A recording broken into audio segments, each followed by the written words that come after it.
Facebook Business Suite 101 สร้างงานกิจกรรมบนสมาร์ทโฟนยินดีต้อนรับเข้าสู่ช่องมินว่า IT 25 ชั่วโมงผมพายนะครับคลิปนี้นะครับจะมาสอนวิธีการสร้างงานกิจกรรมบนมือถือของเรานั่นเองเพื่อนๆสามารถกดตัวไอขวามือบนของคลิปนี้นะจะมีเพลย์ลิสต์สอนวิดีโอมากมายนะครับหลายซีรีส์นะ400 ตอนบวกๆนะครับไปติดตามชมกันได้นะครับโอเคก็เปิดโปรแกรมนะครับเข้าสู่หน้าต่างหลักแบบนี้ไว้ได้เลยนะครับจากนั้นให้เรากดที่ขวามือด้านล่างสุดจะมีปุ่มสี่เหลี่ยมครับหรือจุด9จุดนั่นเองกดเข้าไปนะครับก็จะมีป๊อปอัพขึ้นมาแบบนี้ให้เรากดคำว่างานกิจกรรมนะครับนะกดเข้าไปเลยนะครับเมื่อกดเข้ามาแล้วก็จะมีหน้าต่างการจัดการงานกิจกรรมแบบนี้นะฮะให้เรากดปุ่มสีน้ำเงินครับที่อยู่ด้านบนสุดเขียนคำว่าสร้างงานกิจกรรมนั่นเองกดเข้าไปเลยนะครับเมื่อกดเข้ามาแล้วนะครับจะมีหน้าต่างแบบนี้ให้เรากดเพิ่มรูปภาพได้เลยนะครับนะกดเรียบร้อยไปนะตามนี้เลยใส่กิจกรรมไปนะครับไม่ต้องคิดมากครับผมเทสก็เทสเพื่อนๆจะใส่ไงก็ว่ากันไปนะครับก็นะงานออนไลน์ไหมนะครับจะมีเปิดนะครับงานกิจกรรมมี Facebook Live ตอนไหนนะครับเนี่ยสามารถทำได้นะครับนะตั้งเวลาได้นะครับเนี่ยเริ่มวันไหนนะครับสิ้นสุดวันไหนนะฮะเนี่ยกดตั้งเวลาได้นะ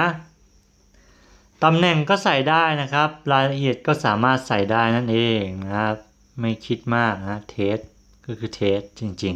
ๆโหมดหมู่นะครับตรงนี้กดไม่ได้นะครับนะนะจ้าลิงก์รับสมัครนะครับตรงนี้เราสามารถนำลิงก์นะครับเข้าไปแปะตรงนี้ก็ได้นะครับผู้ร่วมจัดงานก็คือเพิ่มแอดมินนั่นเองนะตรงนี้ก็สามารถใส่พวกอีเมลก็ได้นะครับโปรโมทตอนที่เราสร้างเสร็จแล้วก็ได้นะครับเมื่อเรานะครับ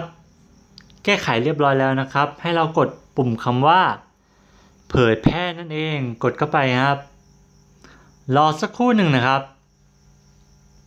ระบบจะทำการประมวลผลนะก็จะเป็นหน้าต่างแบบนี้นั่นเองนะครับนะนี่นะครับให้เรากดที่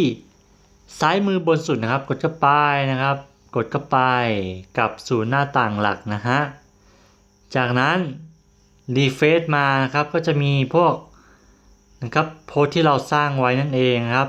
ให้เรากดจุดนะครับที่อยู่ขวาล่างเหมือนเดิมนะครับแล้วไปกดที่งานกิจกรรม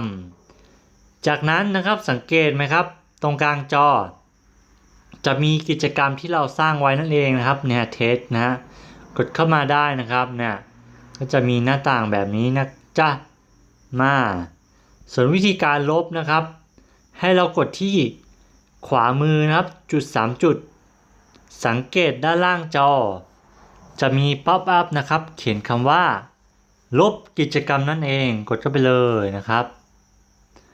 รอสักครู่หนึ่งจะมีหน้าต่างแบบนี้นะฮะให้เรากดคำว่าใช่นะครับเมื่อกดไปแล้วนะครับกิจกรรมที่เราสร้างไว้ก็จะถูกลบนั่นเองโอเคนะครับก็จบแล้วนะครับสำหรับคลิปนี้ถ้าถูกใจก็กดไลค์กดแชร์กดคอมเมนต์นะครับถ้าจะติดตามคลิปใหม่ๆก็กด Subscribe แล้วก็สั่นกระดิ่งไว้ด้วยนะครับขอบคุณมากครับ